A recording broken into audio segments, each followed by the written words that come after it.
serta seorang CFO atau Chief Financial Officer di Daily Bread Group.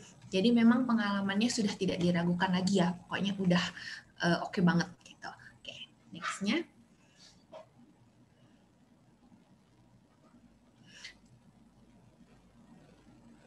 Oke, nah sekarang langsung aja kita dengarkan pemaparan dari Ibu Yogyawati untuk topik hari ini, membangun usaha rumahan yang menguntungkan dari sisi biaya dan harga, yaitu costing dan pricing. Kepada Ibu Yogyawati, kami persilakan.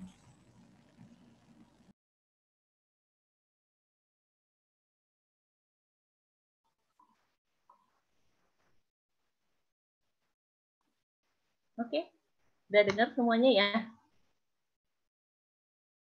Dengar nggak semuanya? Dengar, Ci. Oke. Dengar. Ya, hari ini saya mau memaparkan, sekarang kan udah mulai ya banyak orang usaha rumahan sejak pandemi karena banyaknya yang ada yang di PHK, ada yang dikurangin gajinya, mau nggak mau harus mencari kerja sampingan, usaha sampingan, penghasilan sampingan yang untuk memenuhi kebutuhan kita sehari-hari. Nah, sekarang saya lihat apalagi di usaha gotong royongnya Wanda nih udah banyak banget tuh saya lihat yang usahanya rumahan, terutama usaha makanan ya, udah banyak sekali. Karena kan memang kalau ibu-ibu, kalau kita ibu-ibu semua yang paling bisa dikerjain adalah masalah dapur, paling pintar dah kalau itu, ya kan? Nah, tapi yang kadang-kadang kita lupa yaitu kita masalah costing dan pricing. Kadang-kadang kita, punya modal segini nih buat membangun, bikin usaha rumahannya. Tapi kok makin dikerjain, kok malah modalnya kok makin habis. Kadang-kadang malah sampai, kok modal sampai nggak ada, kok nggak untung. Padahal kalau dihitung-hitung di atas kertas harusnya untung. Gitu. Makanya hari ini saya diminta untuk mengisi masalah costing dan pricing ini supaya para ibu-ibu rumah tangga yang sekarang memulai usaha rumahan bisa membuat costing dan pricing yang lebih baik supaya usaha rumahannya menjadi tambah maju. Siapa tahu nanti bisa jadi wira swasta yang berhasil. Nah, mengapa costing itu penting? Sangat penting sebetulnya costing itu. Kadang-kadang saya lihat ya ada beberapa teman yang konsultasi sama saya. Mereka bilang, wah modalnya sekian nih. Kok makin dijual, makin lama perasaan ada untung, tapi kok modalnya habis. Kok apa modalnya berkurang. Nah, kita harus mengerti apa sih itu modal. Ya kan? Nah, kalau bisa untuk disiplin, untuk kedisiplinan usaha kita, modal itu harus kita pisahkan. Jangan kita jadikan satu dengan uang sehari-hari, pengeluaran sehari-hari. Misalnya untuk modal, kalau yang menggunakan rekening, dipisahkan rekeningnya, khusus untuk usaha. Atau yang ibu-ibu rumah tangga bilang, ribet lah, nggak usah buka rekening. Nah, oke. Taruh di dompet, dompetnya terpisah untuk modal. Jangan dijadikan satu sama dompet belanja ke pasar untuk rumah tangga. Nah, itu beda. Ya. Nah, terus kedua juga harus ada pencatatan ya untuk modal ini. Ya. Terus satu lagi, terus selanjutnya yaitu harus tahu persentase keuntungan. Berapa sih persentase keuntungan yang mau kita ambil? 10% kah? 20% kah? 30% kah? Nah, itu kita harus juga buat perhitungannya. Selanjutnya. Nah, kita juga, dengan adanya kita modal, kita tahu tentang modal, kita tahu dengan persentase keuntungan kita, maka kita bisa menentukan harga jualnya kita, pricing-nya kita. Jadi kalau udah ada modal, ada persentase keuntungan, nah kita bisa menentukan harga jual kita dan kita tahu keuntungan real kita itu berapa sebenarnya. Waktu itu saya pernah ketemu satu kasus, yaitu dia bilang modal barang saya 5.000, saya jual 10.000, saya untung gede loh, 5 kan 2 kali lipat kan. Tetapi ketika dihitung-hitung, saya bantu dia hitung di atas kertas, ternyata keuntungan dia itu tidak lebih dari 10%. Dia sampai kaget loh. Harusnya kan saya 2 kali lipat itu 100%. Nah, ternyata dia banyak sekali biaya-biaya yang tidak dia masukkan. Jadi hanya dia masukkan biaya bahan aja. Itu juga nggak benar.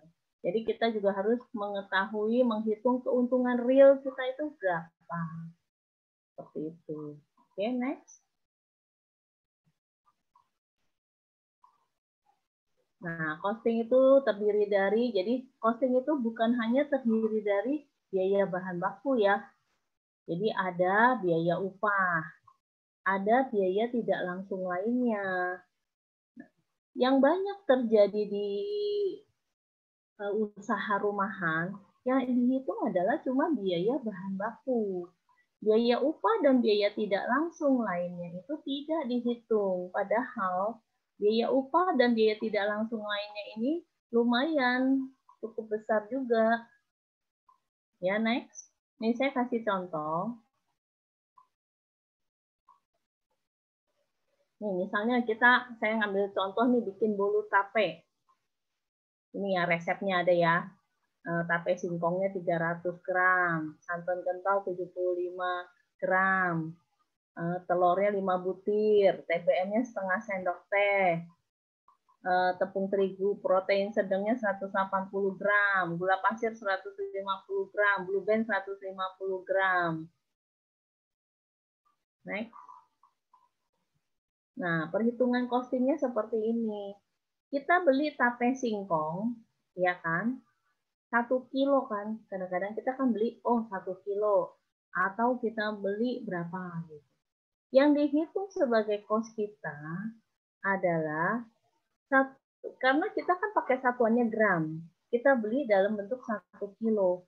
Nah, harga satuannya itu harus kita bagi dalam gram.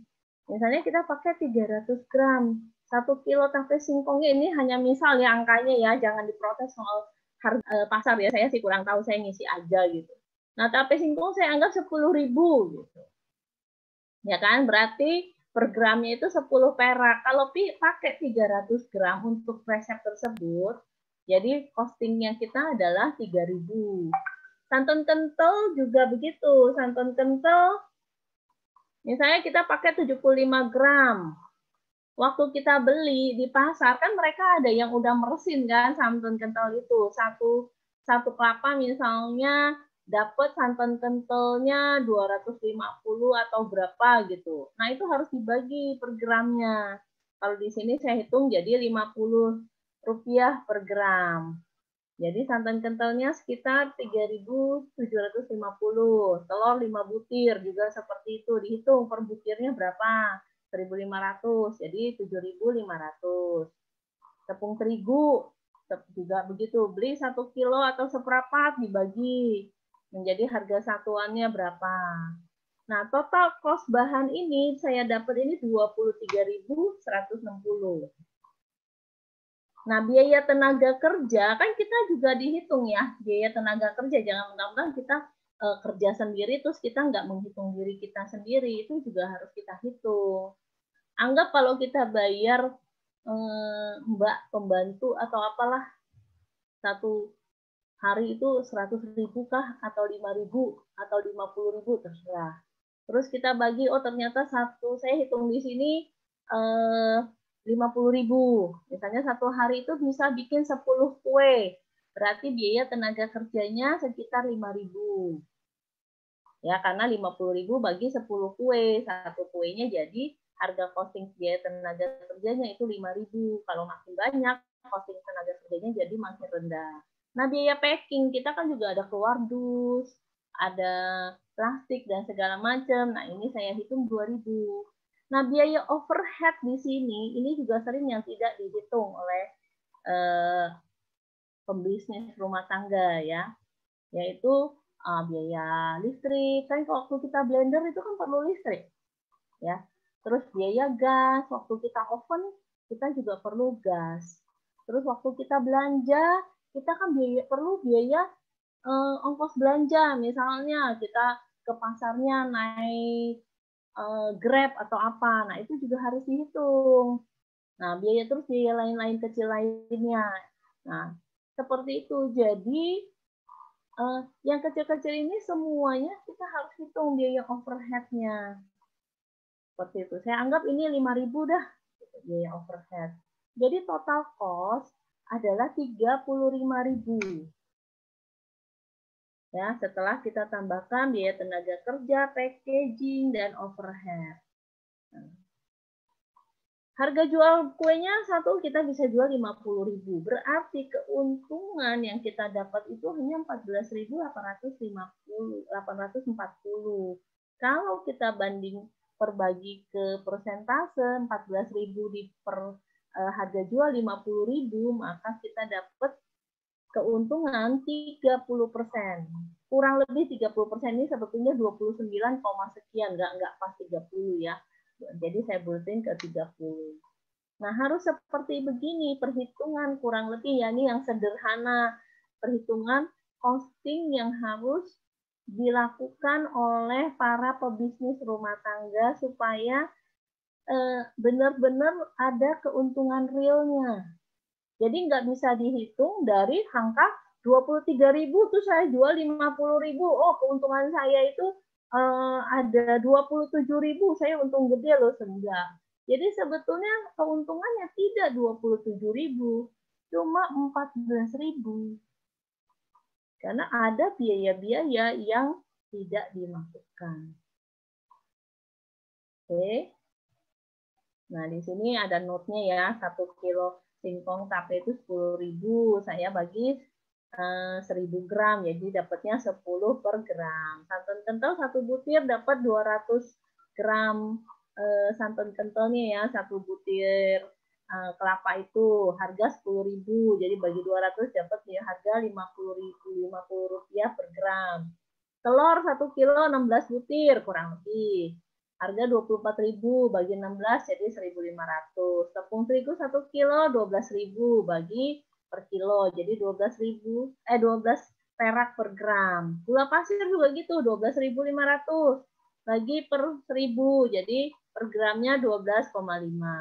Blue Band juga seperti itu. Nah, kalau bisa biaya-biaya atau bahan-bahan yang kita beli untuk kita jualan jangan kita gunakan buat rumah tangga. Jadi benar-benar terpisah. Ya. Jadi kadang-kadang ada yang beli 1 kilo gula, ya buat bikin kopi juga, buat bikin kue juga. Nah, nanti kalau udah itu beli lagi. Nah, itu harus benar-benar terpisah supaya kita bisa menghitung keuntungan dari bisnis kita ini sebetulnya menguntungkan atau tidak. Layak kita teruskan, kita kembangkan, dan kita jalankan atau enggak. Seperti itu. Oke? Lanjut.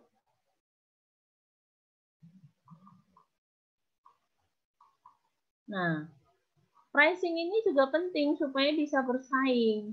Nah, penetapan harga ini harus melalui costing yang benar. Kayak tadi saya bilang, kalau misalnya ya, ibu-ibu ternyata cuma mikir, wah ongkos saya, cuma 23.000, ya udah saya jual 30.000 deh, kan udah untung 7.000. Padahal itu belum untung, itu rugi.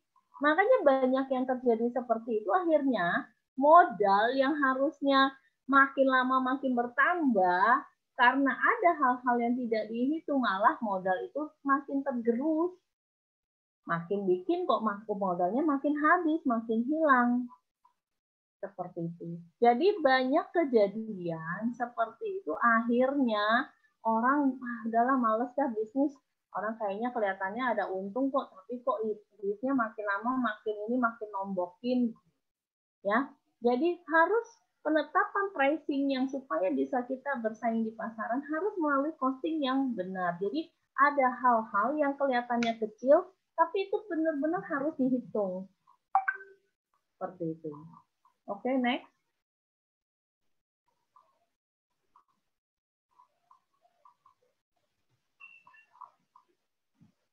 Nah, pricing itu tergantung pada costing dan margin. Kalau costing kita udah benar dan marginnya kita tetapkan udah wajar, maka harga kita akan bersaing di pasar. Dan kita akan mendapat keuntungan dari barang-barang yang kita jual. Serta ya kita akan menjadi pebisnis yang punya keuntungan yang memang oke. Modal bisa bertambah terus, bukannya malah berkurang.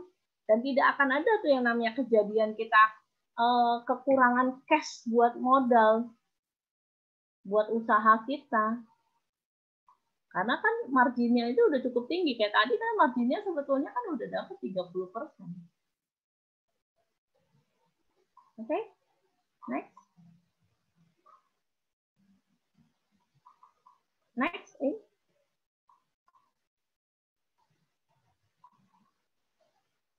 Habis, Bu. Wah, habis. Oke. Wah, ternyata saya cepat juga ya teranginnya ya. Oke, Ya, lebih baik kita jawab aja. Oke. Oke, kita langsung ke sesi tanya jawab ya berarti ya. Oke. Bagi ibu-ibu, sobat bisnis semua yang mau bertanya bisa melalui kolom chat atau raise hand ya. Nah, kalau mau raise hand bisa klik partisipan terus ada tulisan raise hand atau yang gambar tangan itu. Nah, jadi nanti kalau melalui raise hand bisa bertanya langsung ya. Langsung ke Ibu Yogi. Kalau mau melalui chat juga boleh. Oke. Silakan jangan malu-malu yang mau bertanya tentang costing dan pricing. Jadi supaya kita nggak salah ya menentukan harga gitu ya, Bu Yogi.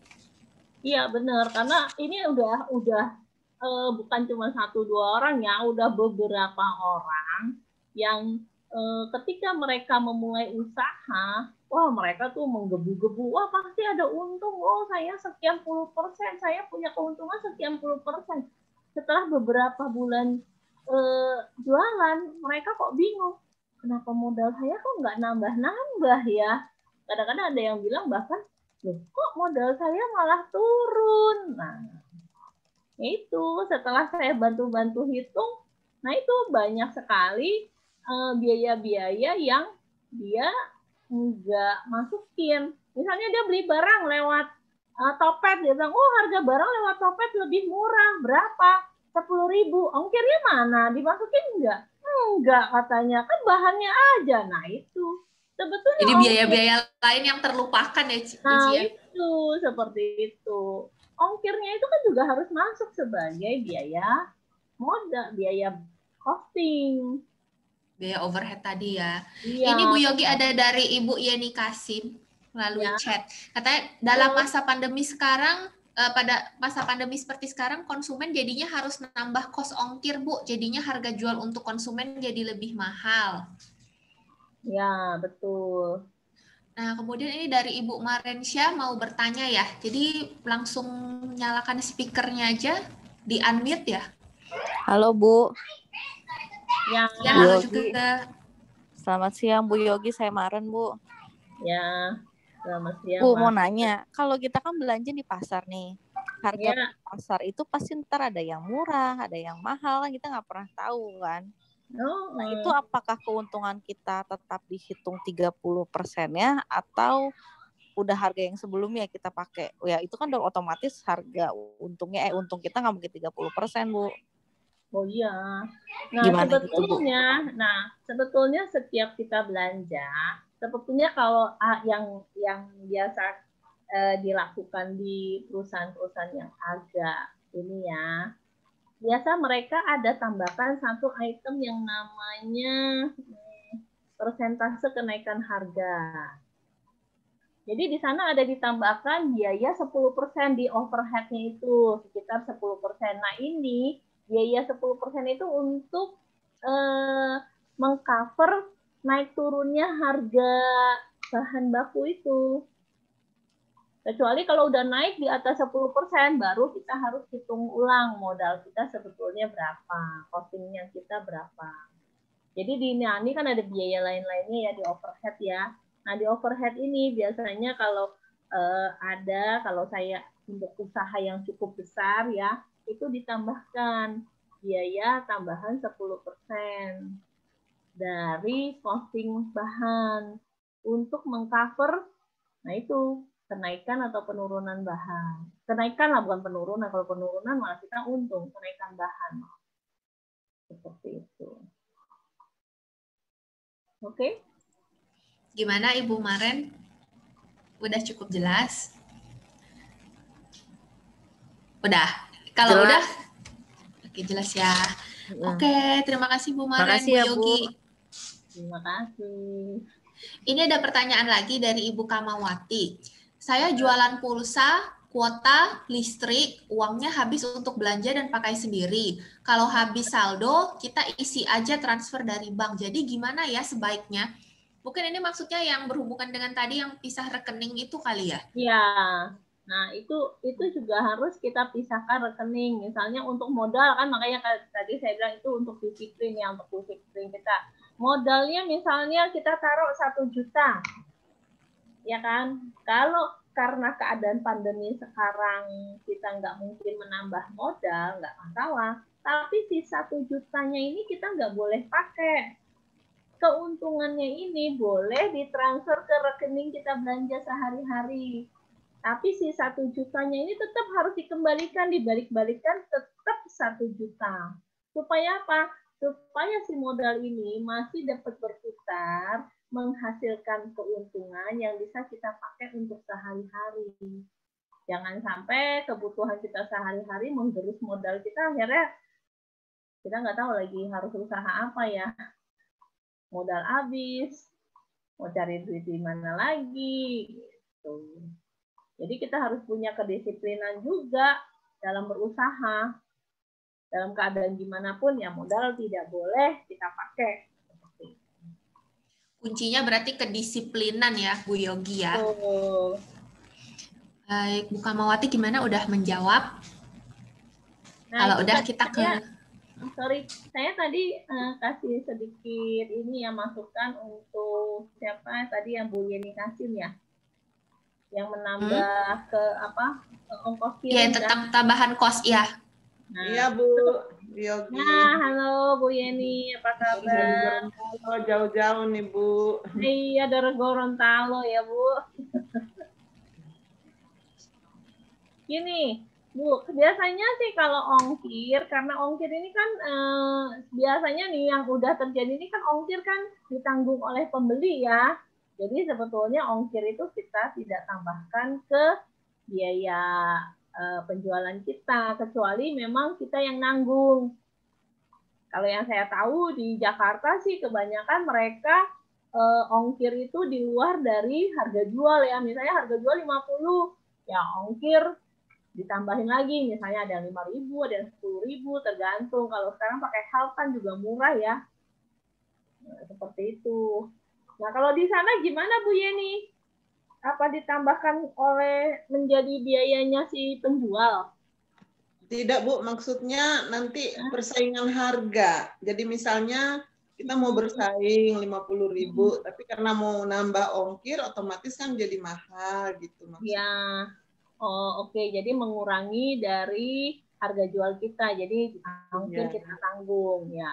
Ya, itu juga boleh kalau untuk persaingan. Tapi juga harus kita hati-hati sekali ya. Misalnya kita harus kasih limit Bu, karena sebetulnya salah satu overhead yang cukup tinggi itu di ongkir. Misalnya kita harus kasih limit, oke, kalau dia belanja 200.000 atau sekian, baru kita kasih ongkir gratis. Kalau enggak, hati-hati sekali Bu. Ibu kalau misalnya kayak gini nih, keuntungan cuma 14.000, ongkirnya 10.000. Ya, minimal. Ibu cuma untung 4.800 Bu.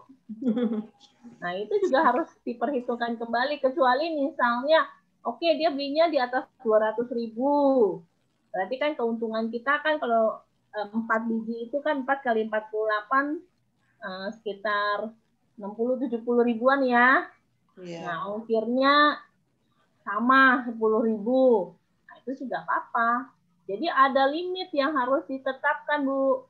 Jangan cuma beli satu, ongkir. Iya. Gitu.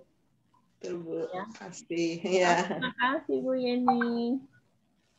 Oke, terima kasih Bu Yeni. Nah, kemudian ini dari pertanyaan dari Bu Rosiana, Bu Yogi.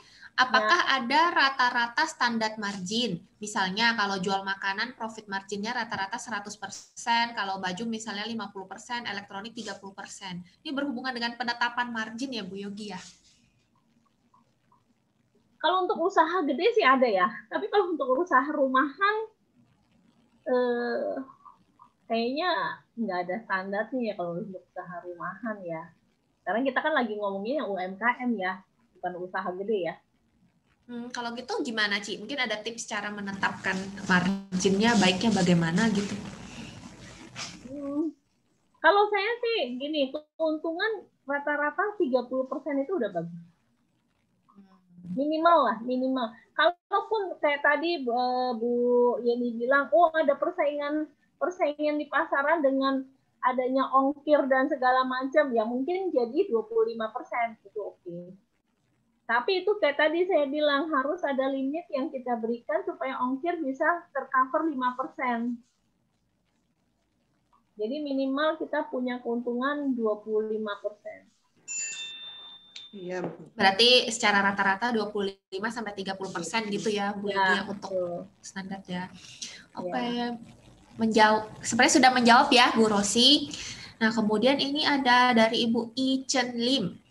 Selamat sore Sis Yogi, bagaimana untuk pemula untuk berdagang? Kan barang-barang yang kita pakai beli baru.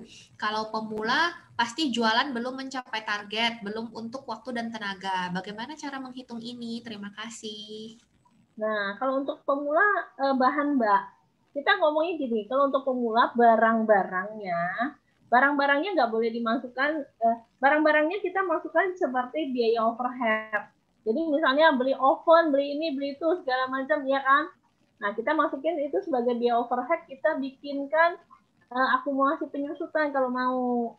Misalnya anggap ini benar-benar punya planning bisnis jangka panjang ya. Oke, saya usahanya misalnya untuk oven bisa awet 2 tahun atau berapa tahun, nah itu dibagi. Jadi agak ribet ya. Kalau mau hitung itu saya sih overhead saya kira-kira aja. Misalnya sekitar 2%. Itu udah termasuk semua ini. Terus untuk biaya costing bahan baku. Nah, bahan baku itu juga untuk pemula hunting. Jangan beli yang di pasarnya pasar mahal. Tetap kita harus cari barang yang lebih murah. Pasti awal-awal kita memang tetap kita iniin keuntungannya 30%. Tapi karena penjualan belum maksimal, ya kan? Karena penjualan belum maksimal, ya pasti juga keuntungan itu nggak akan banyak. Tapi pelan-pelan pasti bisa. Jadi tetap bahan kita jangan beli yang 1 kilo, tapi belinya bahannya di Lotte Mart atau di supermarket yang harganya mahal gitu. Jangan. Jadi tinggi biayanya ya. Iya, tetap kita walaupun pembelian kita kecil, kita kita cari hunting di pasar yang murah.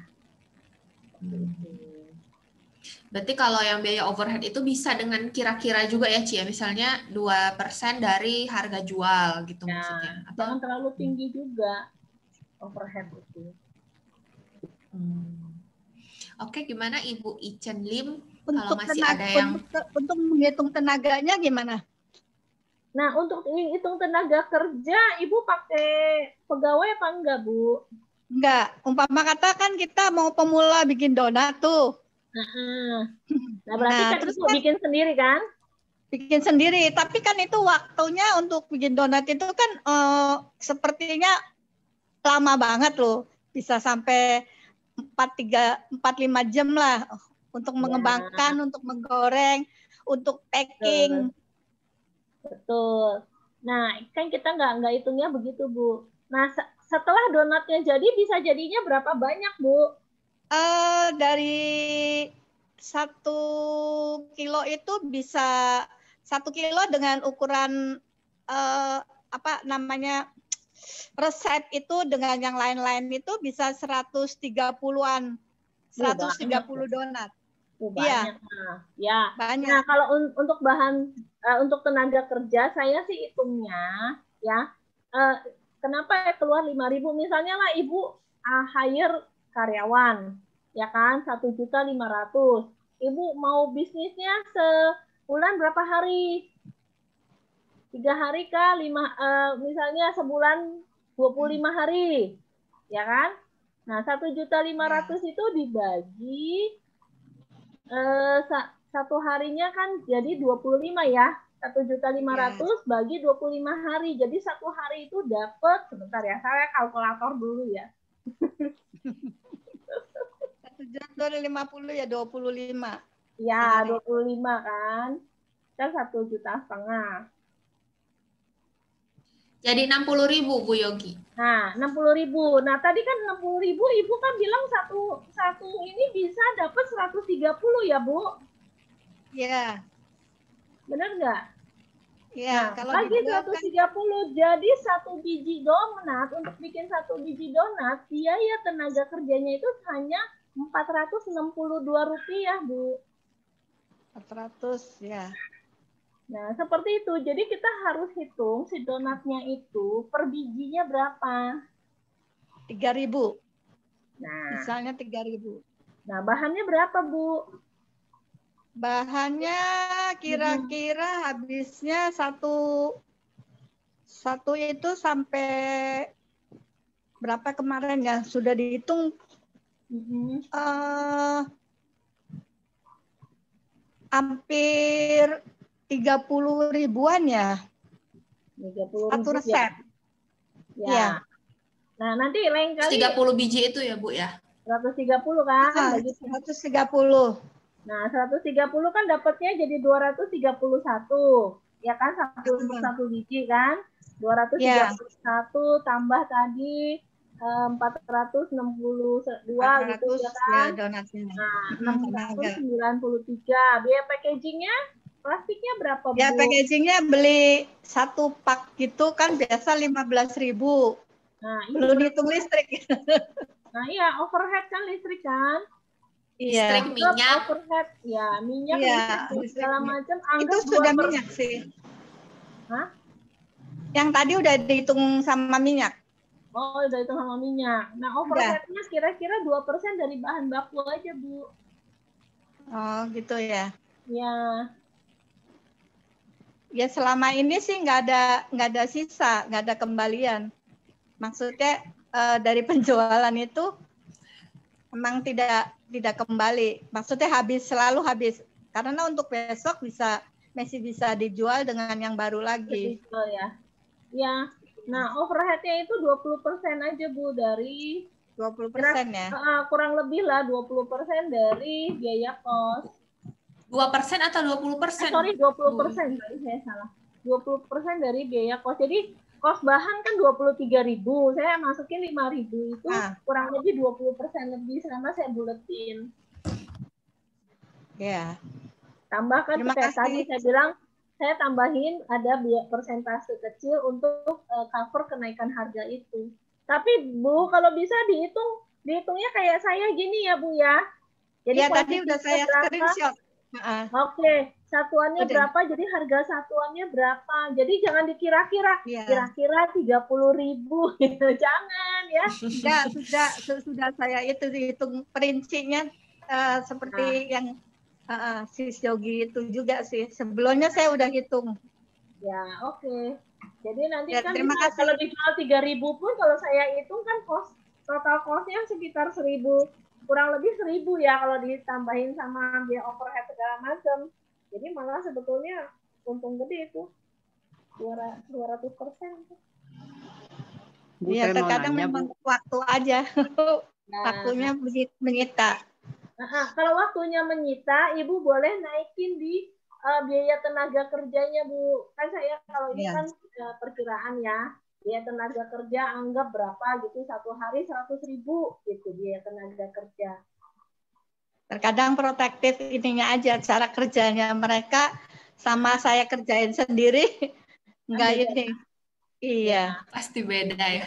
Ya, nah Ibu boleh aja nih, misalnya Ibu bagi satu hari kerja itu 100.000. Kalau misalnya kira-kira kan kalau dibagi 130 biji, ya kurang lebih 700-an. Atau kalau ketinggian, lah kan biaya tenaga kerja itu kan Ibu menghargai diri Ibu, itu kan buat Ibu anggap Ibu kan harus Iya baik. sih. Betul. Karena kontinu ya tiap hari ya. Betul. Jadi biaya tenaga kerja Ibu harus membayar diri sendiri juga, gitu. Iya. Ya terima kasih Sis Yogi. Ya, makasih Yogi Bu mau tanya. Icen. Yogi Oke, mau tanya. terima kasih Bu Icen. Oke, Bu Mary. Halo, itu tadi Mary ya? Ya, mau nanya dong. Ya, Ya, mau nanya dong. silakan. Saya mau nanya, kan kalau kita jualan mendingan harga murah atau kalau harga murah kan otomatis bahan kualitasnya kan pasti yang murah, tapi makanannya pasti kurang begitu enak kan. Ya. Sedangkan kalau kita pakai kualitas yang premium itu pasti harganya kan lebih mahal. Mendingan pilih harga yang berkualitas premium tapi harganya mahal tapi barangnya makanannya kan pasti lebih enak. Atau pilih yang harganya murah tapi jualnya kan juga lebih murah tapi makanannya kan nggak begitu enak. Pilih mana Bu yang lebih itu nih untuk bisnis kita jalan gitu. Soalnya saya ada jualan, saya memang pakai bahan yang kualitas premium. Jadi memang lebih mahal kan, tapi memang lebih enak. Tapi kan orang sering nilai-nilai, wah itu mahal, itu lebih murah yang lain kan. Jadi kalau menurut Ibu, mendingan yang mana lebih bagus Bu? Gitu pendapat Ibu. Nah, pendapat itu. saya ya, sebetulnya ini harus kita bahas nanti di sesi yang akan datang kali ya. Ini di sesi target marketing dan sales. Tapi saya akan kasih kisi-kisinya dikit lah ya. Target pasar kita kalau menjual barang premium atau enggak, kita juga harus lihat target pasarnya kita. Target pasarnya kita menengah ke atas kah atau menengah ke bawah, gitu. Kalau memang target pasarnya kita yang middle up, yang menengah ke atas, yang memang harga-harganya mereka mampu untuk beli dengan harga-harga mahal, ya nggak apa-apa. Kita bermain di segmen itu. Gitu. Jadi harus kembali lagi ke Ibu Mary, target pasarnya seperti apa. Ada orang yang jualnya mahal juga, wah laku banget. Karena memang target pasarnya mereka yang middle up, yang menengah ke atas.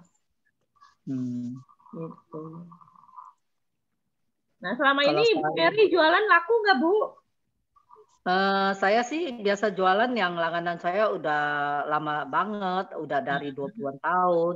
Jadi kalau yang baru-baru kayaknya kurang deh, Bu.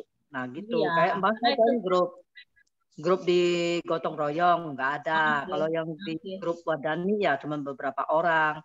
Mereka ya saya sih nggak tahu kan, mereka nggak dikasih masukan saya mahal atau enggak. Temen mereka kan sering ada juga beberapa, wah di situ makanannya lebih murah tuh gini-gini. Cuman saya nggak pernah coba. Cuman saya ngomong coba dong. Boleh kan Bu? Kasih saya nomor HP. Saya mau beli gitu. Kan boleh dong Bu, gitu kan. Seperti apa dia punya makanan, enggak?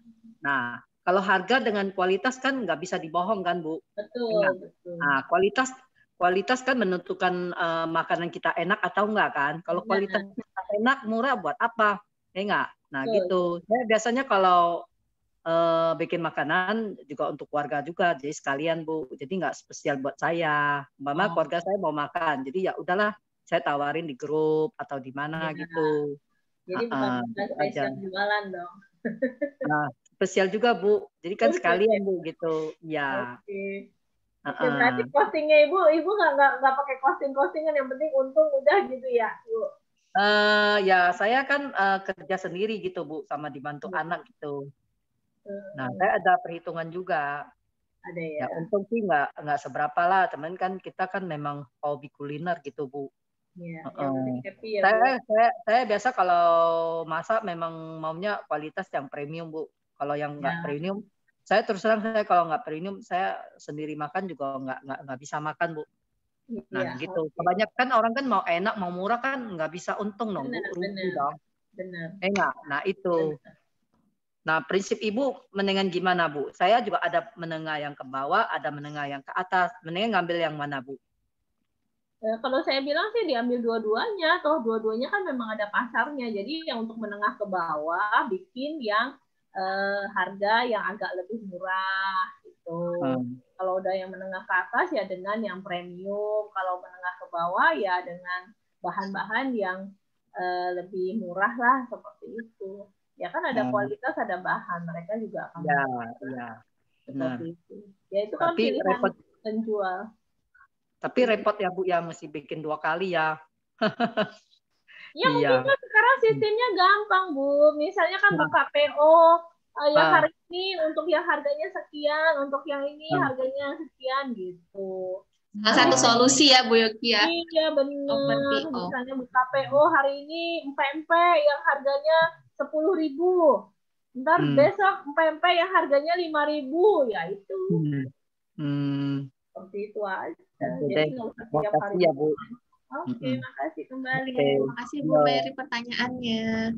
Oke, ada pertanyaan selanjutnya nih Bu Yogi dari Ibu Juncen. Minta tips dong Bu, cara memilih jenis bisnis yang cocok untuk masa pandemi ini. Oke. Tips untuk bisnis apa nih di masa pandemi? Bisnis yang cocok ya untuk masa pandemi ya. Sebetulnya kalau awal-awal pandemi itu barang-barang kesehatan itu cocok banget. Ya kan kayaknya sampai sekarang juga yang namanya jualan masker masih kontinu karena kita semua masih pakai masker ya. Yang berhubungan dengan proteksi ya. Ya pokoknya bisnis yang berhubungan dengan kesehatan lah kalau untuk masa pandemi seperti sekarang ini. Ya. Gitu Ibu Juncen. Kemudian nextnya ini dari Bu Sinta ya. Selamat sore, saya mau bertanya kalau tempat jualannya sewa, bagaimana cara menghitungnya ya Bu? Terima kasih. Oh kalau tempatnya sewa, nah itu biaya overhead itu harus ditambahkan yang biaya sewanya di biaya overhead. Jadi biaya sewanya itu dibagi, misalnya sewa 1 tahun, saya hitung ya. Misalnya sewa 1 tahun 3 juta gitu. Saya nggak tahu 1 tahun apa 1 bulan. Ya mungkin ya 1 tahun 3 juta ya. Per bulan lah ya anggap. Anggap per bulan. Ya.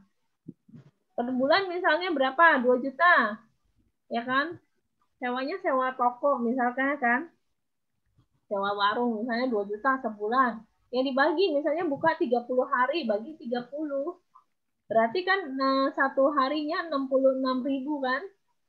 67.000 lah 1 hari. 67.000. Nah, 67.000 itu harus di-covernya dari semua yang dijual. Kalau mau 1 per 1 item ya harus dibagi per 1-1. Misalnya di sana cuma buat tadi kayak Ibu siapa yang jual donat ya. Dia tempatnya misalnya sewa. Dia bisa jual donat 1 hari 500 biji gitu. Ini kan biayanya kan 67.000 per hari kan, bagi 500 biji misalnya. Jadi satu donat itu biaya overhead sewa yang harus dimasukkan ke 1 donat itu Rp134. Seperti itu.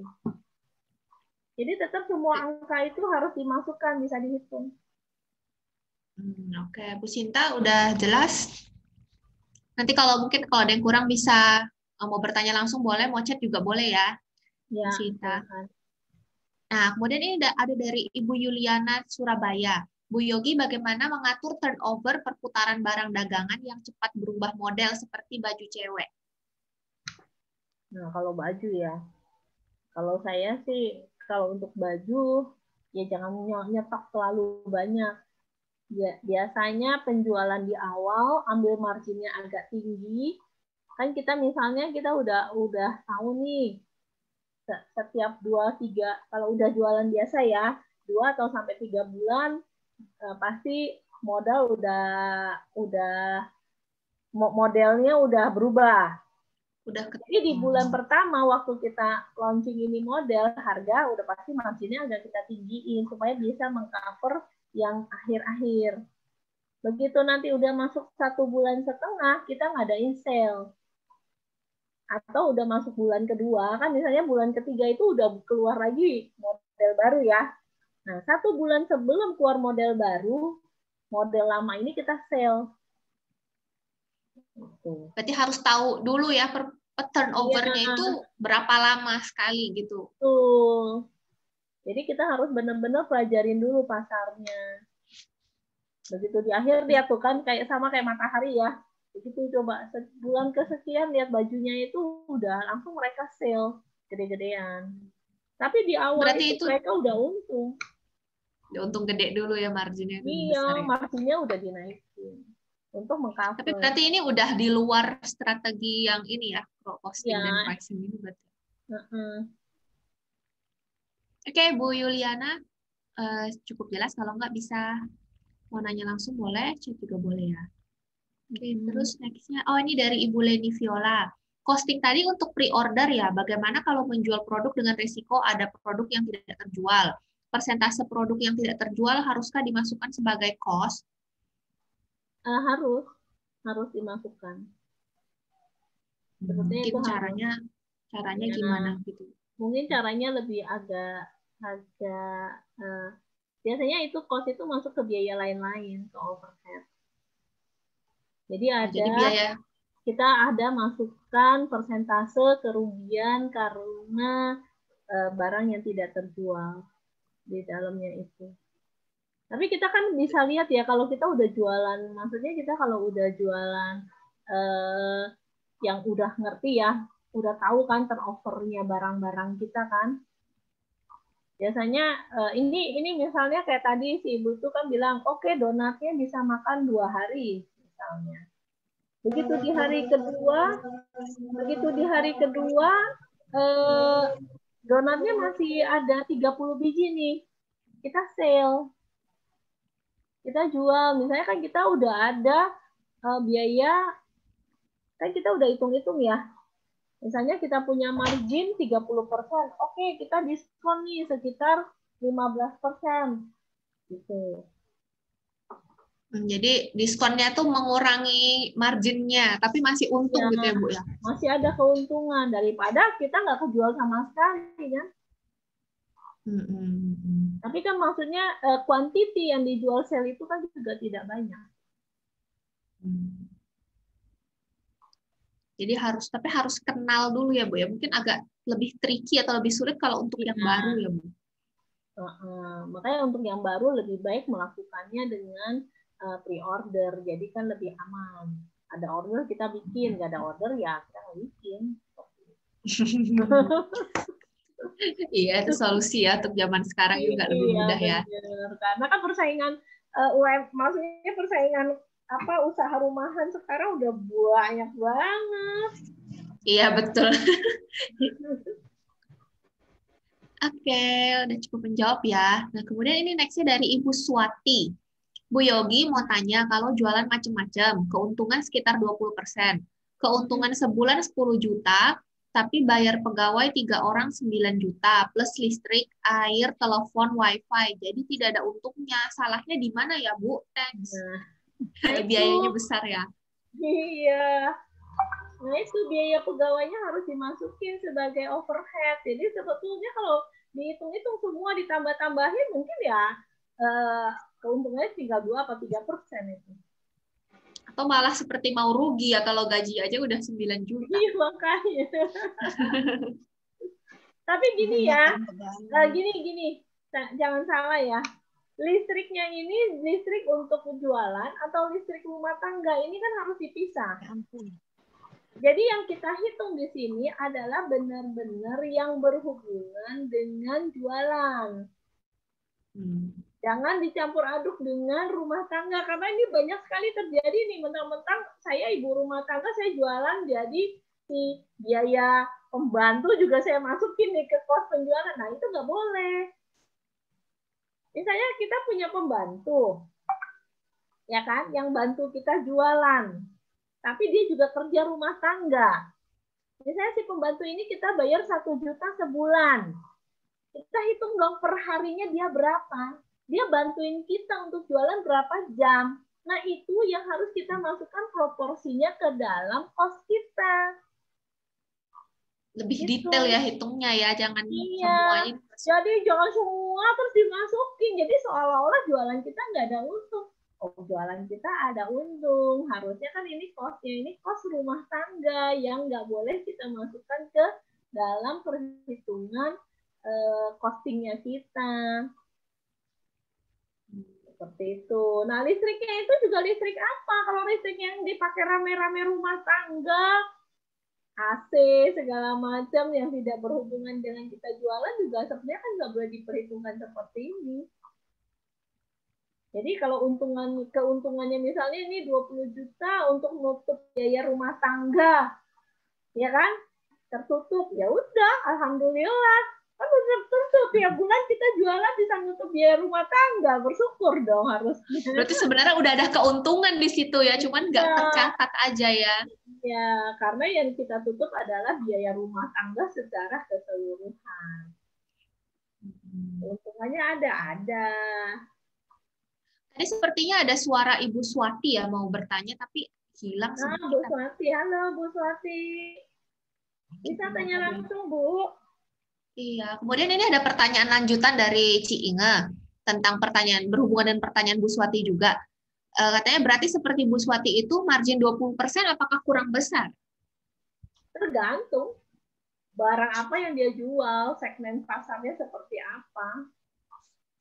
Kalau misalnya oke, saya naikin 30%, cukup bersaing enggak di pasaran dengan segmen, dengan kan dia kan udah bilang kan barangnya kan banyak, seperti kan bermacam-macam. Kita nggak tahu bermacam-macamnya seperti apa. Ya.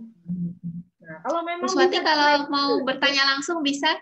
Iya, kalau mau dinaikkan ya nggak apa-apa, kita juga lihat. Misalnya oke, barangnya ternyata di pasaran jual 15.000, saya cuma jual 10.000, oh bisa naikin lagi jadi 12.000, nggak apa-apa. Malah lebih bagus kan. Gimana Bu Swati, udah cukup menjawab atau mau kata kurang jelas? Bisa? Oke. Pertanyaannya sampai sekarang sih udah terjawab semua ya, Bu Yogi. Gimana sih, ada yang mau bertanya dari peserta ibu-ibu, sobat bisnis semua? Atau Bu Yogi ada yang mau menambahkan? Pertanyaan udah semua, udah cukup jelas. Mungkin ini pertanyaannya lebih ke bingungnya menetapkan marginnya ya Bu Yogi. Ya, menetapkan margin sebetulnya, penetapan margin itu kan artinya keuntungan ya. Jadi kita itu ragu apakah 15%, 20%, 25%, 30% itu kan, jadi atau kayak ini jangan-jangan bisa 100%. Biasanya kita harus testing sih. Kalau di dunia bisnis biasanya ditetapkan marginnya cukup tinggi, ya kan? Misalnya oke, saya mau netapin margin 50%, nggak masalah. Nanti di sana ada permainan yang namanya ini nanti udah menjadi strateginya marketing ya. Kalau margin yang kita taruh cukup tinggi, di sana kita bisa bermain untuk sisi marketing, misalnya promosi, diskon, atau beli 2 gratis 1. Dengan adanya margin yang cukup tinggi ini, kita lebih fleksibel untuk mempromosikan barang-barang kita. Kalau marginnya mepet, misalnya cuma 10%, mungkin nggak kita kasih diskon lagi? Nggak mungkin. Nggak mungkin lagi, udah. Iya. Ya kan? Nah, orang sekarang udah menjadi ininya pagi ibu-ibu ya. Wah, kalau dikasih diskon nggak mau tahu deh harga barang berapa, pokoknya kalau udah kasih diskon aja udah pada happy. Jadi anggapnya itu yang murah gitu. Benar nggak? Benar-benar sih. Kayak di matahari yang terasa banget kayaknya. Iya, padahal dikasih diskon aja masih sebetulnya barangnya masih mahal loh. Iya bener, diskonnya gede banget 75% gitu ya. Iya, berarti keuntungan yang udah dia setting bisa aja 100%, 2 kali lipat. Dia berani jadinya ngasih 75% atau 80%, kita nggak tahu. Kurang lebih seperti itu. Nggak mungkin dia ngasih diskon itu yang dia nggak ada marginnya. Pasti ada tetap, tapi tipis. Karena di awal-awal dia kan udah untung gede. Nah, kalau saya waktu di dalam ini di perusahaan-perusahaan yang saya pegang, biasanya marginnya saya tetapkan cukup tinggi supaya nanti ada fleksibilitas kita melakukan promosi, melakukan diskon. Karena sekarang kayak masuk GrabFood kan ada yang diskon 40%, itu kan ditanggung oleh penjual loh. Ya kan? Betul. Pembeli mah happy aja, wah diskon 40%. Betul. Benar nggak? Nah, kalau kita margin kita nggak cukup tinggi di situ, bagaimana kita bisa memberikan diskonnya? Betul. Berarti margin yang tinggi juga belum tentu, bukan selalu mahal dalam tanda kutip ya, tapi itu memberi istilah jeda nafas ya untuk hal-hal yang lain juga gitu. Kita bisa lakukan ini itu.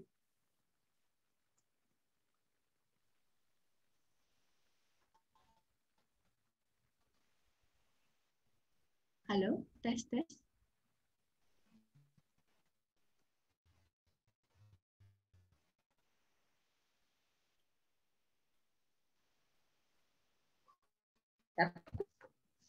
Halo, ini saya yang nggak pakai diskon, yang nggak ini, yang penting cukup segitu aja, 20 maksimal 30. Halo, oh sorry, halo. Enggak. Ya, halo, oke Cik. Nah, ini ada pertanyaan dari Ibu Jenny. Halo, apa saya terdengar? Iya, lanjut nih ya. Oke.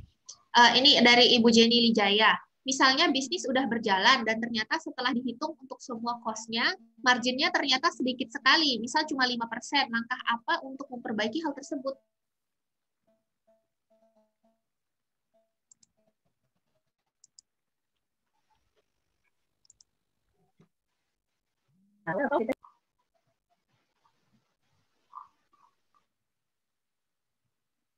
Halo?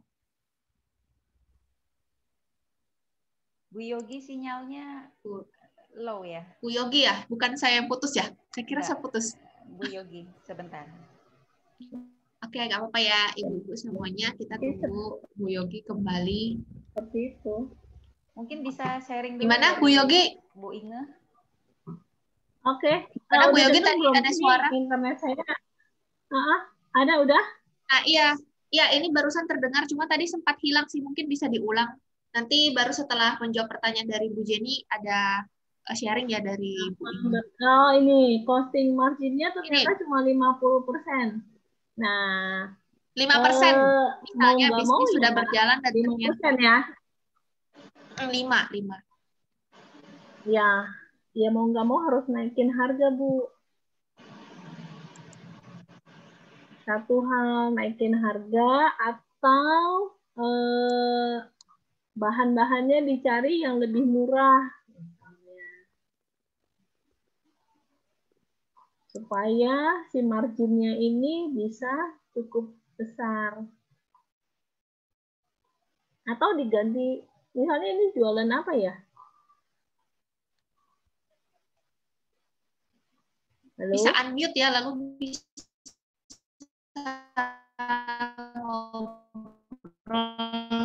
langsung juga dengan Bu Yogi. Putus-putus ya? Bisa bertanya langsung. Halo? Halo? Bu Jenny? Gimana Bu Jenny? Halo? Suara saya jelas? Oh, Oh ini, halo Bu, saya pempek, tapi untuk pertanyaan tadi cuma misalnya saya belum hitung detail. Misalnya setelah dihitung jadi 5%. Nah, apakah cuma sedikit sekali? Apakah langkah untuk memperbaiki hal tersebut? Gitu. Ya misalnya gini, bikin promosi. Sekarang biasanya kan bilangnya empek-empek aja. Sekarang bilang empek-empek dengan bahan premium. Harga jadi tadinya 5.000 jadi 7.000. Padahal bahannya sih sama aja. Gitu. Ya kan?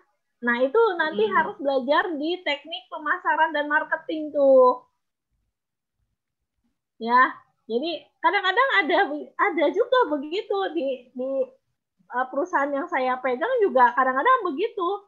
Bikin promosi yang gede-gede, wah ngomongnya ini cuma atasnya ditambahin sedikit apa atau ditambahin apa yang harganya murah lah, cuma berapa ribu perak, tapi karena promosi yang gede-gedean, ya kan, akhirnya orang jadi percaya, oh iya bener ya ini, padahal enggak, ya sama aja. Itu termasuk berbohong nggak itu sebenarnya Bu Yogi?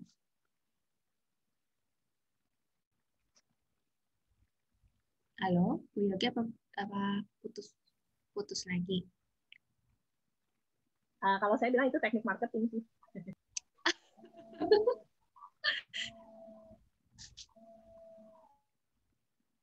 Beda. Halo, Bu Yogi. Halo, bentar. Halo. Ya, ini lancar Bu, ini lancar. Udah ya. Iya. Jadi itu termasuk itu nggak pelanggaran sila berbohong. Berbohong. Kalau saya bilang sih ya itu teknik marketing ya. Kan kita nggak ini. Kan kita bilang ya, gimana ya? Karena itu kan bagian marketing saya yang melakukan promosi, teknik promosinya. Gitu ya Bu Jenny, apa sudah cukup menjawab? Terus kita mungkin sekarang sambil dengerin sharing sebentar ya dari Ci Inge tentang ada strategi harga untuk mempermainkan emosi pembeli. Nah, itu strategi marketing tuh. Nah, coba kepada Ci Inge bisa langsung ya, dipersilahkan. Masih di mute Ci Inge. Suaranya masih mute. Oke. Nah, ya mungkin saya ada sedikit menambahkan ya. Jadi kan kita bicara tentang harga. Nah tentu saja untuk contoh strategi yang ini lebih cocok apabila barangnya adalah barang premium dengan target market yang mungkin menengah ke atas. Gimana caranya? Caranya biasanya salah satunya itu kalau kita lihat ya tas-tas branded misalnya gitu, tas-tas yang branded. Nah, salah satu itu adalah, katakanlah nih, saya punya ada 3 gitu ya. Saya ada 3 nih, 3 barang gitu. Nah, dari 3 barang ini, katakanlah yang ungu ini, saya kasih harga super duper mahal. Ya, katakanlah misalnya, untuk ini harganya 100 juta gitu kan. Wah ini udah nih, branded 100 juta gitu. Nah, kemudian ada barang satu lagi, nggak beda jauh nih. Ya tentu saja misalnya, oh yang ini terbuat dari kulit buaya darat gitu ya. Oke, yang ini kulit buaya-buayaan gitu. Nah, kalau dilihat dari segi bentuk dan lain sebagainya, kayaknya nggak beda jauh, ya. Tapi yang ini 100 juta, yang ini kita jual katakanlah setengah harganya, 50 juta aja. 50 juta. Terus jadinya orang merasa, itu kan nggak beda jauh ya, tapi lumayan loh, ngirit 50% gitu. Nah, kemudian ada satu lagi, kita bikin jelek. Agak jelek, beda jauh banget gitu ya. Terus dikasih harga 40 juta. Terus orangnya lihat 3 barang ini, satu 100 juta. Bagus banget. Satu lumayan, 50 juta. satu agak jelek tapi 40 juta. Nah, kalau Anda lihat 3 barang ini di toko, kira-kira Anda akan beli yang mana? Kemungkinan besar akan beli yang 50 juta itu kan? Ini nggak beda jauh sama yang itu ya. Bedanya jauh lebih murah. Ini dibandingin yang ini jelek banget 40 juta. Ini lebih bagus lah. Nah, akhirnya semua orang jadinya beli yang 50 juta ini. Nah, ini salah satu contoh ya strategi harga gitu ya, strategi harga. Nah, ini juga bisa ya. Jadi Anda pakai gitu. Ya, ini contohnya agak ekstrim, tapi kan ada barang-barang seperti itu. Kalau di saya kan jual sayur nih, sayur hidroponik gitu ya. Ya ada yang ini bibitnya spesial, oke? Kemudian ditaruh di kebun khusus, tertutup rapat tanpa hama, airnya menggunakan air RO, katakanlah pokoknya dibikin heboh gitu. Terus ini 1 kilo 50.000. Gitu. Kemudian sayur yang kita biasa di kebun kita yang gede itu harganya mungkin cuman 35.000. Terus ada sayur lagi, ya yang ini yang sisa-sisa lah ya. Ini kalau misalnya daunnya agak kuning sedikit gitu-gitu. Yang itu katakanlah 25.000. Nah akhirnya orang semua akan memilih yang di tengah itu. Karena memang sebenarnya itulah yang kita jual. Bukan yang paling mahal, juga bukan yang paling murah gitu. Nah jadi ini bisa juga untuk siapa tahu Anda bisa menggunakan pricing ini. Tapi tentu saja ini butuh margin yang cukup ya, kayak tadi Bu Yogi katakan sekarang ini ibu-ibu tuh sukanya pokoknya bersaing dengan harga. Nah kalau sudah bersaing dengan harga, itu sebenarnya kita sendiri yang dirugikan.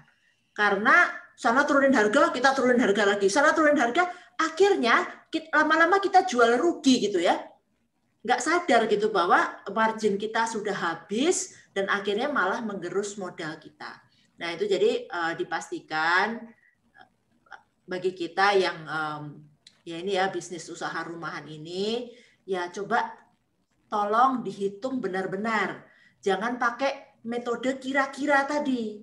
Ya karena kalau metode kira-kira ini kira-kiranya melesetnya jauh, ya bukannya kita kerja makin lama makin gede makin sukses, malah makin lama makin hancur gitu ya. Terus kitanya sendiri, waduh ternyata aku ini gagal jadi pengusaha, tak bisa jadi pengusaha gitu ya. Padahal hanya karena salah perhitungan gitu ya. Karena salah perhitungan. Dan kalau memang ragu-ragu atau apa ya mungkin butuh bantuan, ya itu gunanya kita punya grup dan lain sebagainya ya, bisa sharing, bisa tanya. Bu Yogi juga kalau ditanyain saya rasa juga masih oke, tapi jangan terus dikasih ini ya satu kotak sepatu isinya bon-bon Anda, terus Bu ini Bu tolong dihitungin saya ongkosnya berapa, ya nggak kayak gitu. Kalau gitu bayarnya Bu Yogi agak mahal gitu ya.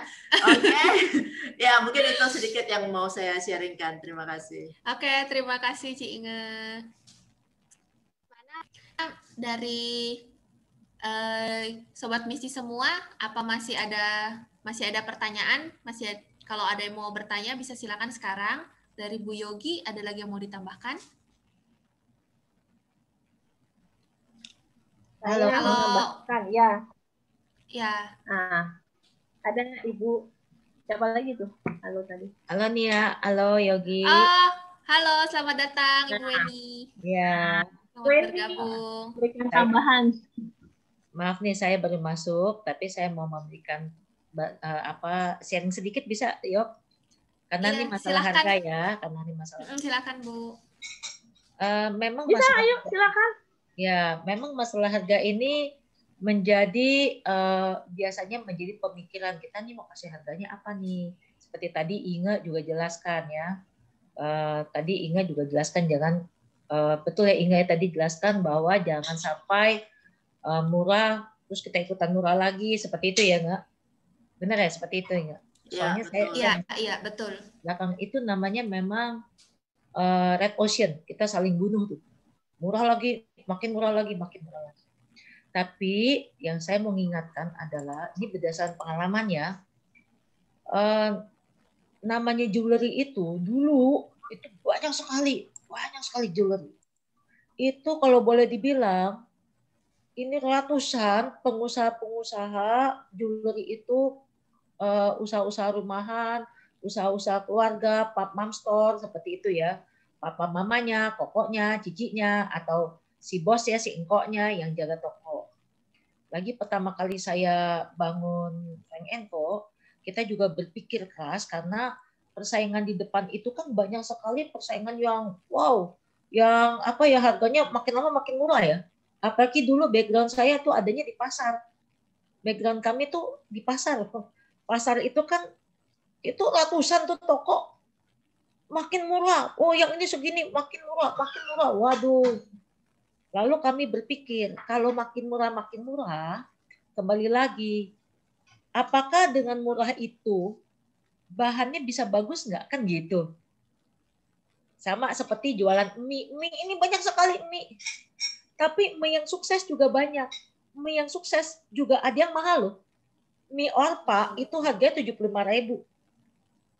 Tapi ada yang bilang, enggak, saya nih mie ini saya mau bikin murah supaya laku. Belum tentu loh. Belum tentu murah itu lebih laku dibandingkan yang mahal. Belum tentu. Nah, lebih baik kalau menurut saya, ini sih berdasarkan pengalaman, kita mesti lihat juga sih nanti dagangannya apa, usahanya apa. Tapi kalau ada dagangan-dagangan yang kita bisa pilah-pilah, yang memang bisa bikin kualitasnya baik, kenapa enggak dibikin, kan gitu. Kualitasnya lebih enak, tapi lebih mahal dikit, nggak masalah. Contohnya saat sekarang di masalah pandemi ini, ada orang yang jualan sama saya nih. Saya dibelikan ya, ditawarkan oleh cici saya. Cici saya itu dari desainer bajunya dia. Desainer baju berubah jadi tukang masak jualan rendang. Rendang ayam, rendang ikan, seperti itu. Rendangnya nggak murah loh.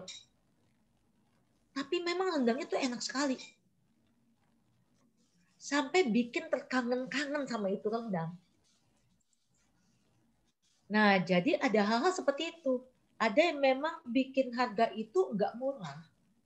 Tapi memang dia betul-betul memperhatikan kualitas. Benar-benar rasanya enak. Dibuat sangat-sangat teliti sehingga membuat orang tuh jadi terkangen-kangen untuk makan. Nah, kalau menurut saya kalau kita mau jualan, lebih baik bikin orang tuh gimana cara bikin orang kangen, kepengen. Terutama untuk makanan ya, terutama untuk makanan. Jadi bukan berarti bahwa oh kita semakin murah, semakin laku. Enggak juga. Cuman memang ada beberapa usaha-usaha yang memang harus diperhatikan. Misalnya jualan baju bagaimana ya, misalnya jualan baju saat sekarang ya nggak mungkin jualan baju yang mahal-mahal juga. Jadi mesti diperhatikan ya. Nah, ini mesti lebih spesifik lagi nanti kalau ada yang mau bertanya lebih spesifik lagi untuk masalah di harga ini. Tapi itu dia pemahaman saya bahwa jangan sampai kita ngejar murah, tapi akhirnya bahan materialnya juga bahan-bahan di dalam itu semakin rendah, mutunya semakin rendah, dan hasilnya nggak enak juga percuma. Kita tidak akan bisa berlanjut panjang. Oke, seperti itu aja masukan dari saya. Oke, terima kasih Bu Weni.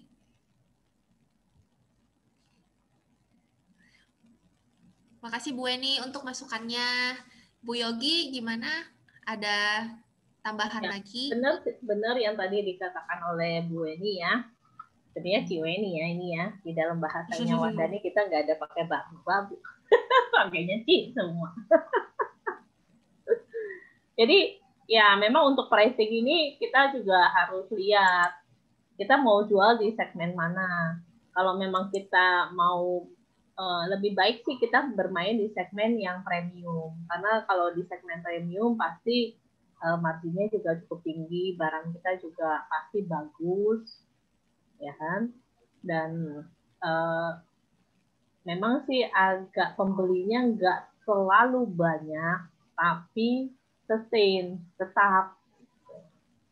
Kalau segmen agak ke bawah ya datang pergi sih biasanya kalau segmen yang ke bawah. Ya, tapi ya tergantung di masing-masing para ibu-ibu ya bermainnya di segmen mana ya. Nah itu satu hal lain juga sebetulnya antara costing dengan pricing ini juga nanti berhubungan erat dengan marketing ya, cara kita memarketkan kita punya barang yang mau kita jual. Nah kayak contoh lah kayak tadi Bu Weni bilang ya, bahwa mereka ini, tapi sampai sekarang yang namanya Frank makin gede aja walaupun dengan harga mahal. Ya itu kan juga harus ditunjang dengan cara memarketkan barang-barangnya seperti gimana. Karena itu juga memegang salah satu peranan penting, bukan cuma costing, pricing, tapi marketing itu juga salah satu peranan penting di dalam kita menjual barang-barang kita. Jadi orang tahu, kalau istilah sekarang branding lah. Orang harus tahu brandnya kita itu. Oke? Cuma itu aja sih. Oke, terima saya kasih. Sebagai penutup. Terima kasih Bu Yogi untuk pemaparannya sharing hari ini. Terima kasih juga semuanya yang udah bertanya dan memberi masukan. Sekarang sebelum kita tutup acara, kita foto bersama dulu ya. Jadi ibu-ibu sobat bisnis semuanya silahkan menyalakan videonya, lalu siap-siap bisa mau rapiin rambut, mau apa. Jadi kita foto bersama dulu ya. Ya, silahkan dinyalakan videonya semuanya. Oke, kemudian setting mau angle dari mana, mau sisiran, rambutnya gimana, silakan. Tahu kalau yang agak gelap mau dikasih lampu biar lebih jelas. Oke, udah semuanya. Ibu Diana, Ibu Elonavia, silahkan dinyalakan videonya.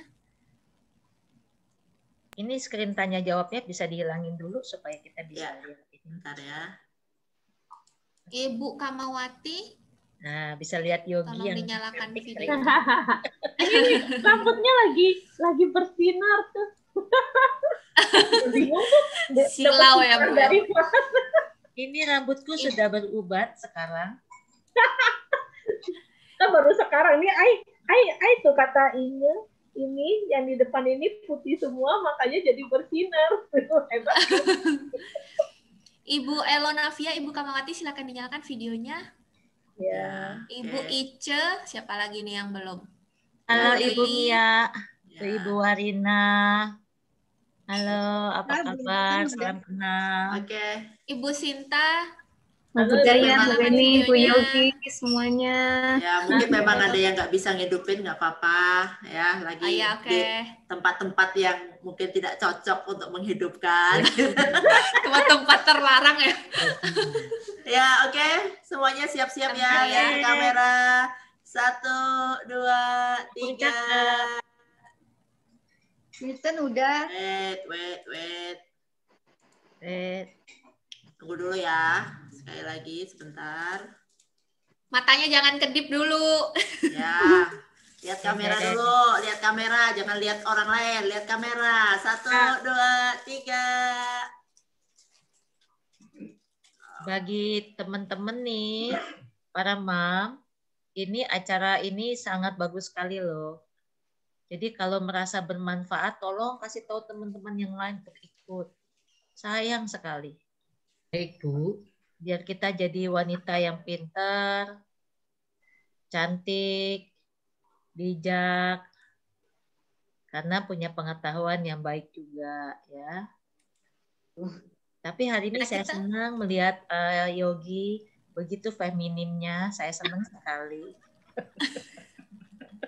Ini kalau enggak tuh. Udah, oke. Itu aja tadi udah dibilang make up ya, no make up. Ternyata Nia Oktavina itu Ade. Iya. Siapa? Nih, saya tuh nepa dari ibu ini nih. Nih, saya punya rambut putih sama tuh dengan dia. Ibu Mia ya. Kalau videonya nyala baru kelihatan ya orang-orangnya nih. Ibu Mia dari mana? Komputernya anak saya. Oh, Ibu Mia dari mana? Bukan. Malang. Malang, Bu Ketua Ibu PT ini Malang. Ibu Kartika kan? Kartika. Iya, Iya makanya jadi Ibu Mia. Kayak jadi apa ini Ibu Kartika? Halo Ibu. Ya, halo. Banget ya kan Wah. kita bisa ketemu. Yang lain mana nih? Yang lain Erisa, itu kenapa jidat makin kinclong aja, Erisa? Ibu Warina, terus siapa Bu lagi ya? Boni. Ini kelihatan nggak nih di sini? Halo Bu Boni. Ibu Yeni. Ibu Mary, halo Bu Mary. Gimana? Pak Yongris gimana kabarnya? Ditunggu di ada Makassar, Ibu Bu. Yeni. Erisa, ada Erisa. Bye bye. Oke, Ibu Yeni Gunawan juga. Bu Yeni Kasin. Iya Bu. Halo Bu Eni. Waduh, Kalau senang nggak banget. begini kita nggak jumpa antar daerah ya. Iya, iya. Ibu Kamawati, Ibu Sinta ya. Berkat Halo Ibu COVID Fong ya, Ing. berkat COVID. Waduh, Ibu Fong Ing, rajin. Boni. Dong. Popo yang rajin begini nih, Popo yang rajin. Kita jadi Popo juga semangat. Jadi Popo jangan jadul, mesti hebat. Jangan dibilang jadul. Oh ini kalau Cicen mah biasalah. Ini paling hebat nih, Popo hebat. Belajar terus. Jualan juga hebat tuh. Halo, ini Diana ya. Juga. Ikut Halo. aja. Ibu Mary. Iya. Ibu Mary Sumarjo, Ibu Sri, Iya. Jenny Wijaya, nih si Ayun masih nutup. Ibu Swati, halo Ibu Swati yang semangat terus berusaha. Ibu Swati ini sangat menjadi contoh saya, semangat terus jualan. Dari Bogor pun terus jualan. Nah, Ibu Ya, Swati- masalahnya tuh tadi tanya udah profit segitu kok habis katanya. Oh, udah profit habis beli apa, Bu? Karena katanya kan bayar karyawan 3 orang 9 juta. Waduh. Oh, ya. Tapi lumayan dengan adanya penghasilan bisa bayar karyawan. Saat Iya. sekarang di masa pandemi ini memang kita tidak bisa ngarepin untung terlalu banyak. Yang paling penting bisa makan, bisa menghidupi karyawan. Oke, Ibu Swati hebat banget. Saya justru nih gara-gara Ibu Swati saya jadi semangat ya. Semangat banget. Bu, sepertinya pikiran saya yang harus diubah. Oh gitu. Gimana tuh? Harusnya tuh konsultasi juga sama yang di samping. Gimana? Enggak, soalnya saya tuh kan yang jualan itu sebenarnya tuh saya tuh ngebantu teman-teman saya gitu, member-member kan dia orang kan ada yang UMKM, ada yang sayuran, yang apa. Pikiran saya tuh pertama saya ngebantu, dan yang kedua ada juga yang titip itu uangnya kan untuk dana. Jadi saya pikiran saya tuh pertama nggak untung, jadi pikiran saya tuh kayaknya salah terbalik, karena terus jadi ya bener-bener jadi semua kadang kalau nggak habis itu saya bagiin aja gitu semua jadinya, jadi itu udah kebobolan tiap bulan. Tapi jadi karma baik ya Bu ya, jadi berbagi. Ya itu tiap kali dibagiin terus. Nggak apa-apa Bu, nggak apa-apa. Yang penting masih Iya. bisa nutup ya Bu, masih bisa Iya. nutup, nggak masalah. Berarti Lebih kan kita bagi-bagi nggak Habis masalah. denger ini konsep bisnisnya harus dirubah dong Bu Swati ya. Ini harus dibuat konsep bisnis yang bagus nih. Nah, sekarang kan karyawan kesian kalau saya berhentiin, kesian nggak ada kerjaan, tetap aja saya bayar terus jadinya, Iya, betul. jadi kebobolan terus. Ayo sekarang, makanya sekarang kita semakin semangat ya. Semakin semangat ya. Kalau masih bingung masalah perhitungan-perhitungan, boleh tanya sama saya, tanya sama Yogi, Inge juga ya. Kita semua bantu. Ini Lili dari mana Lili nih? Lili, Ibu Yanti, Bu Ice, Redmi Mam siapa nih? Nggak tahu ya. Sebenarnya kalau Lagi kita nggak lihat bisa ini sangat, nyalain kamera. ya sangat bermanfaat. Yuk sama-sama kita terus belajar ya. Kita terus seru nih. Minggu depan seru juga nih minggu depan. Ya, minggu depan ada nih topiknya juga unik. Apa tuh topiknya? Mungkin posternya bisa di-share ya. Oke. Kita jadikan ajang ini ajang untuk santai, rileks di hari Minggu. Jangan yang berat-berat ya. Posternya mungkin bisa di-share. Nah, ini Wow, recap episode 3. Kenali dan sayangi kewanitaanmu. Aduh, dokternya justru cowok ya. Dokter daun muda. Jadi narasumbernya Dokter Ervanes Ho ya, ginekologis dan obstetrician. Oke. Ya ini Pokoknya Ervanes Ho ini teman saya sih, teman saya. Cogan. Dia lulusan dari spesialisnya lulusan dari Filipina. Dia tinggal di Filipina cukup lama ya. Bagus sekali, bagus. Jadi kenali dan sayangi kewanitaan. Ini. Yang penting jomblo nggak tuh? Bu Yogi. Udah close. Siapa Bu Yogi? Udah close. Tolong. Jadi minggu depan ya di jam yang sama juga ya. Oke, terima kasih Bu Yogi, Bu Weni, Inga. Aku terbirit sama JBC. Ya. Iya, terbirit. Iya. Tadi ikut JBC, terbirit-birit ngikut ke sini. Cicen, tolong Cicen ajakin teman-teman semua ini bagus sekali minggu depan topiknya ya. Kenali dan sayangi kewanitaanmu. Iya, iya. Iya. Cowok lagi ganteng nih. mesti jaring yang muda-muda nih. Ya, aduh. Tapi yang muda horor nggak nih ngomongin kewanitaan nih tiba-tiba nih.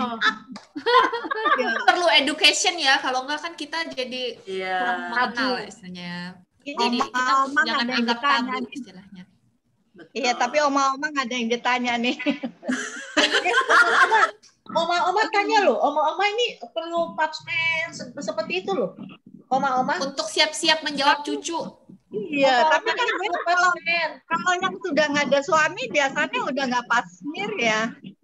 Harus dong, tetap. Ini yang harus ditanyakan. Emang harus ada suami aja paknya? Udah lama sih, setelah 11 tahun suami nggak pernah pas smear lagi. Jangan. Kayaknya harus ya. Mendingan mungkin minggu depan kita pastikan sama dokternya langsung. Iya benar. Langsung tanyakan ke dokter. Pastikan. Yang jomblo-jomblo juga nih perlu tanya yang jomblo-jomblo. Yang jomblo-jomblo ini penting. Ya kan, jomblo-jomblo happiness kan banyak. Nah, untuk mempersiapkan diri. Oke. Seru ya minggu depan ya. Bukan yang minggu depan sih. Bisa diundur sedikit, Ben. Waktunya nggak bisa diundur setengah jam dari JBC itu. Tadi JBC sebetulnya bagus itu, Adi. Ini waktunya udah di ini memang. Udah di program ya. Iya. Udah ikutan JBC sampai jam 2 kan JBC ada YouTube-nya juga. Iya. Jam 2 terus masuk sini ya. Oke. Sayangi kewanitaanmu. Oke. Siap. Oke, gitu aja jadi acara ini kita tutup sampai di sini. Terima kasih atas partisipasinya dan sampai jumpa di bincang online minggu depan. Terima kasih.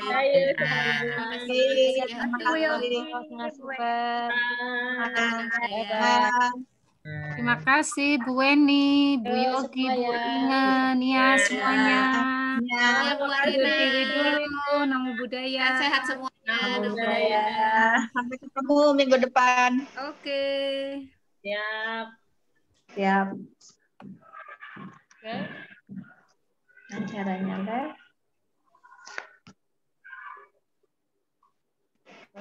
Di ini aja. Di end meeting mungkin. Oke, bye.